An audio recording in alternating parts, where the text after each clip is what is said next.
হয়েছে এমন অবস্থা, যদি খালেদের যে সেই দিন এই ফ্যাসিস্ট সরকারের সাথে কোনো আপোষ করতেন, অর্থাৎ যখন তত্ত্বাবধায়ক সরকার বিল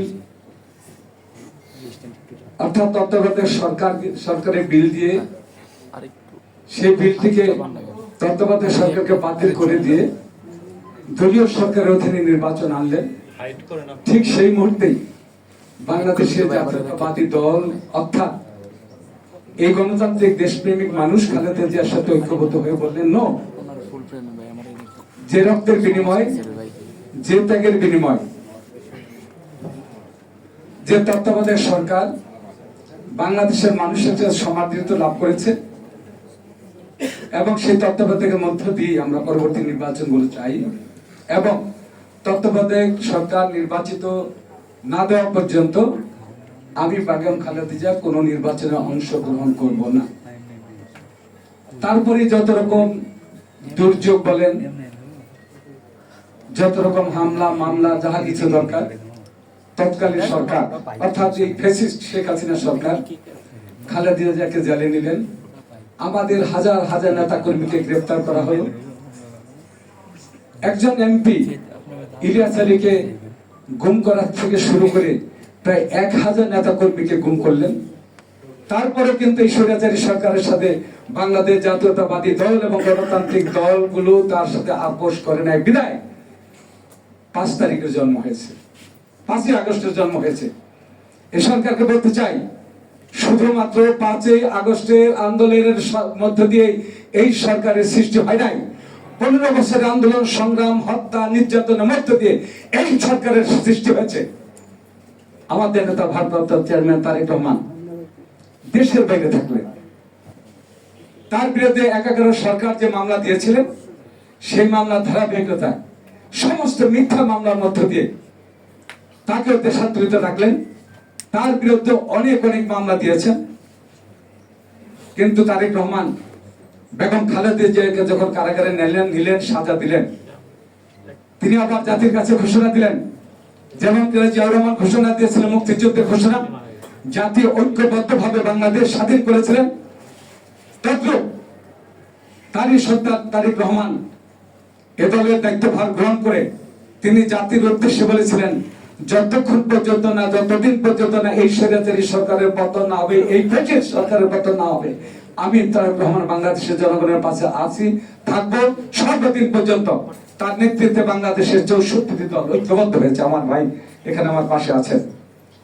যে নির্বাচনগুলো হয়েছে, কোন নির্বাচনে আমাদের গণতান্ত্রিক দলগুলো অংশগ্রহণ করে নাই, তারেক রহমানের সাথে নেতৃত্ব ঐক্যবদ্ধ ছিলেন। সর্বশেষ আমি সংক্ষেপে শেষ করতে চাই বলি, সর্বশেষ ছাত্র জনতার আন্দোলন, এই ছাত্র জনতার আন্দোলনের মধ্য দিয়ে 5 তারিখে যেটা আমি শুরু করেছিলাম, অর্থাৎ শুরুর ধারাবাহিকতা দিয়ে 5 তারিখ এবং এই ছাত্র জনতা আন্দোলনের সাথে আমাদের ভারপ্রাপ্ত চেয়ারম্যান তারেক রহমান সমস্ত রকম সাহায্য সহযোগিতা দলকে ঐক্যবদ্ধ করে সমস্ত দলকে ঐক্যবদ্ধ করেছেন।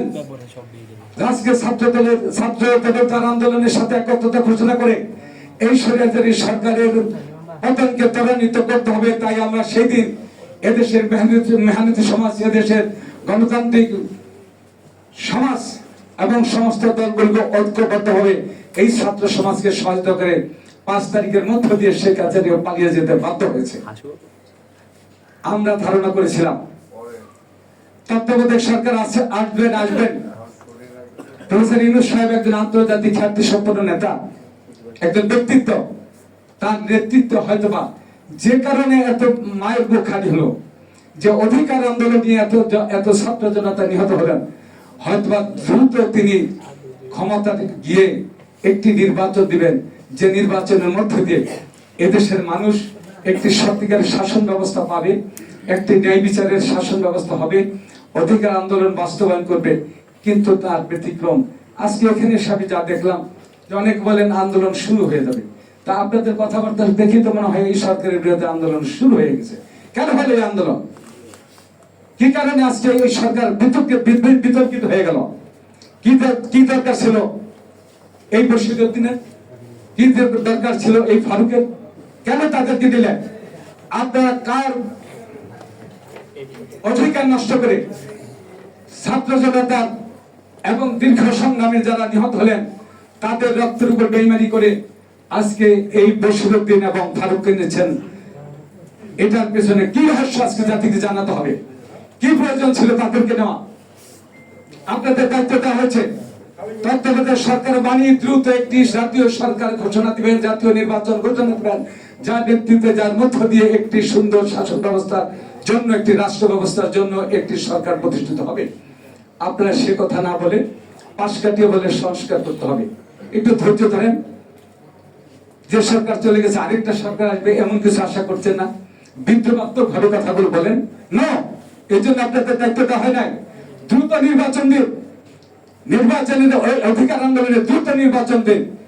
এই নির্বাচনের মধ্য দিয়ে রাষ্ট্রটার যত অপকর্ম ইতিপূর্বে হয়েছে তাদের ন্যায় বিচারের মধ্য দিয়ে তাদের বিচার হবে, তাদেরকে বিচারের মুখোমুখি করা হবে।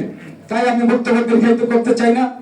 আমি আর চাই না এই তত্ত্বাবধায়ক সরকার আর কোন তুষ্ট বিদ্যমান, আর কোন গণতান্ত্রিক অধিকারে নিয়ে আপনাদেরকে আপনাদের পাশে ঘুরতে হবে এমনটা আমরা আশা করছি না। আপনি আজকে দেশের মানুষের কথা ভাবেন, আজকে জাতীয় দলগুলোর কথা ভাবেন, আজকে দেশ কি চায় তা ভাবেন। সেই ভাবনার মধ্য দিয়ে দ্রুত নির্বাচন দিয়ে দ্রুত একটি জাতীয় সরকার প্রতিষ্ঠিত হোক। আপনাদের সবাইকে ধন্যবাদ।